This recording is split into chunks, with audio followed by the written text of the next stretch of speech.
Now, this week in soccer, there has been, it is, when you think about how football just continues to give to us, it just keeps going. It doesn't stop. It just doesn't stop.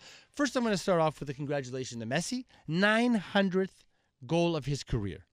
Lionel Messi became the second men's football player in history to score 900 career goals this week, joining Cristiano Ronaldo in that category. Obviously, when we're talking about the second, we understand that we're talking about those two super legends. 900! The first one was scored by his left foot. I love this. Came when he was 21 years ago and at age 17. That's nuts. It's totally nuts. Now, the next exciting thing about record-breaking things that happened this week, Max Doman. Okay, now, everybody's been talking about this kid at Arsenal. He's 16 years old. He plays for the Arsenal Academy. He's a midfielder. He becomes the youngest ever Premier League goal scorer last week at 16 and 73 days old. I couldn't believe this.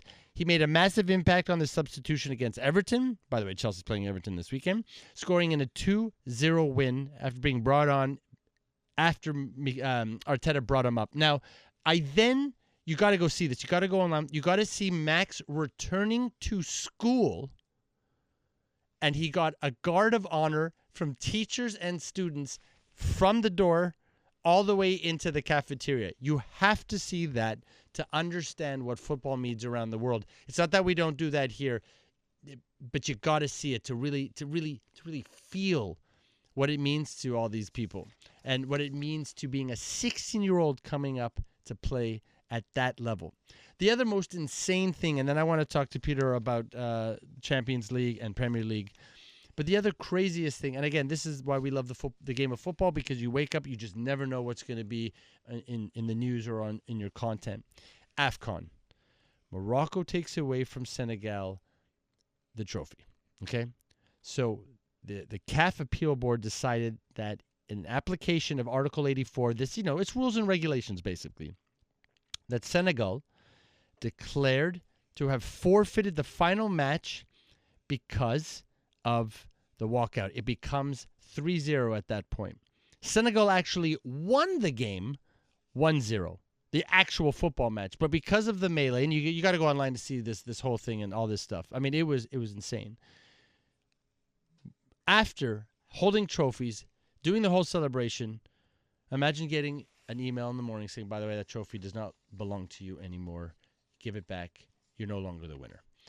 Pete, first of all, I just want to say thank you so much for running the show today. Absolutely. While Mr. Luca was partying up at Hurley's. Yeah. Leaves us in the dust.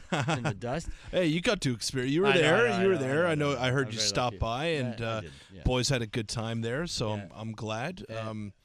But yeah, dude. First of all, again, so thank you for running the show for us. For sure. Dude, this is a week. This is a week in football. I know, and I kind of wanted to get in on that last thing that you said about. So the tournament was in Morocco, correct? Right, and we know that there's a lot of tension between Morocco and other African countries. Right. I'm not going to get into all. No. Yeah, stuff. We stay away from geopolitics here, but yeah, in general, there's some things. But the fact that there was basically outrage that they weren't able to win the tournament on home soil. Outrage. It takes away, even though they technically are now. It takes away from the moment. I agree. Because the fans that were there, the Moroccan supporters, they were not able to bathe in that moment and experience it from live. A winning I don't know how I would feel today if I was Moroccan and found out that they got awarded the AFCON title. That's a very good point. So is it we deserve to win, so we're still happy to be able to say that we'll have it. Did they deserve to win though? Hold on, I don't know. So again, I want to be careful where I go with this because I don't support either team. I love good football, but those aren't my teams. My team's England and my team is Canada. Yeah. So you got to be careful when you're criticizing other teams. But from what I saw, and I did watch the game. It was amazing. It was bonkers. Yeah. We were at a restaurant with Paul Toussaint and the Super Crew and all this other stuff. But Senegal won that game. And the protesting seemed to be in reason with what was going on with the sort of buffoonery on the sidelines and all these other things that were going on to sort of dismantle the other team, not in a footballing sense, but they were doing everything else in their power to make it very complicated for that team just to play a proper football match. With the towels and all that. Just everything. There was quite a bit of extracurriculars. The extracurriculars, yeah. I don't want to get into it because again, I don't want to, but to then, I mean, they left for a reason. They were very upset about what was going on. It's not typical you walk out on a game, right?